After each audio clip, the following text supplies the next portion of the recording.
I think we had a good day, a very good day.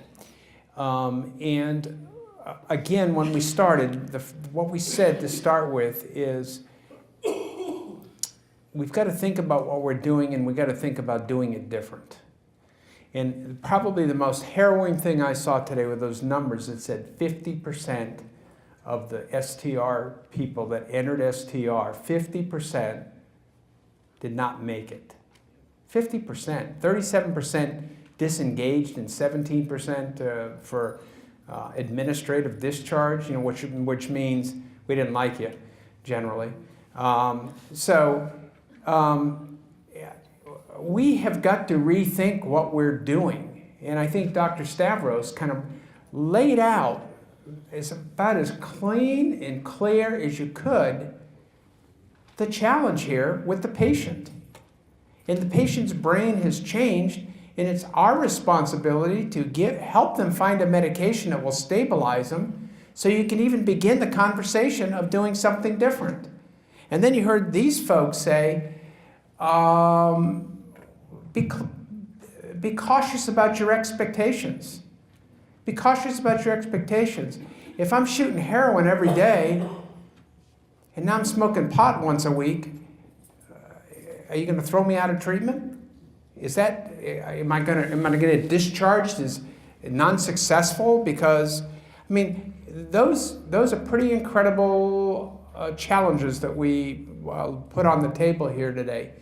What I'm interested in doing for the next few minutes is hearing from any of you on any thoughts about what policies need to be changed, what resources need to be made available, any thoughts about what we can do to help you all better serve people with an opioid use disorder. Linda?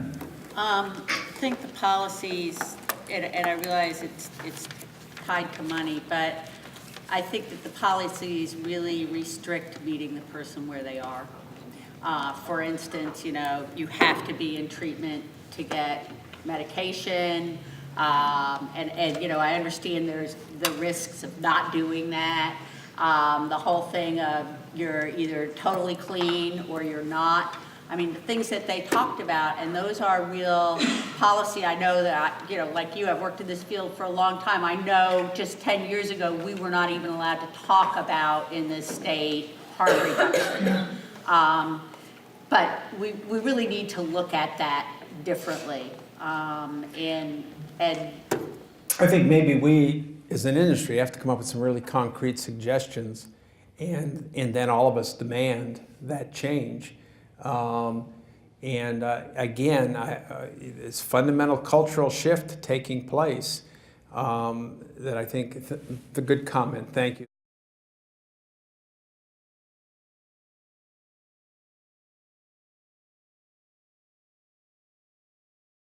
How many people in the state are Baker Acted because Marchman Act's not available? Because there's no Marchman Act facility. So you say, well, hell, let's Baker Act them. And then you Baker Act them because everybody knows how to do a Baker Act. We fund Baker Act at $72 million, Marchman Act is $0. So what do? We put people in Baker Act. We chase it's what Justin was saying, we chase the organizational structure because that's what you have to do in order to get paid, as you say. And I think that's a frustration. It's a frustration everybody in this industry struggles with. But we'll keep putting those issues on the table. I know this association keeps putting them on the table, and we keep pounding away at them. And it gets better.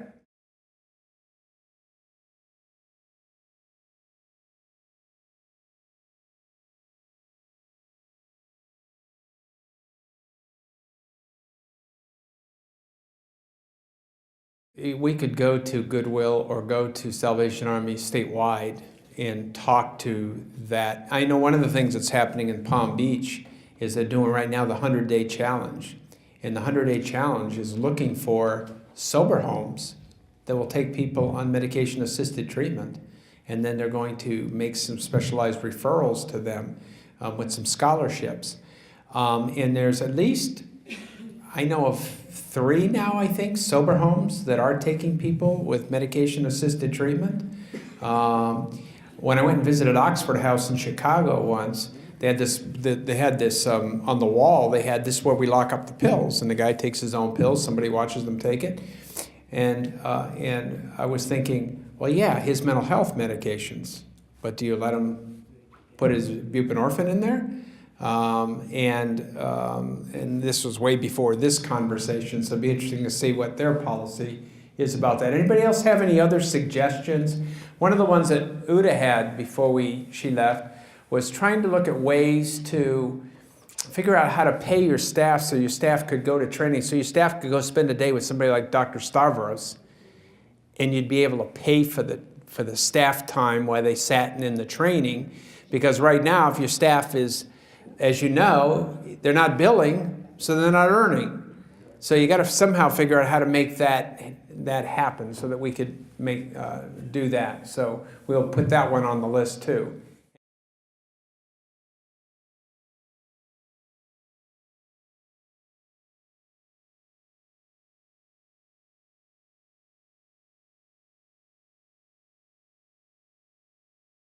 I sit on the substance abuse and mental health and the courts task force, and the courts have just developed a new policy related to the drug courts that address medication-assisted treatment, and they're just now rolling that out.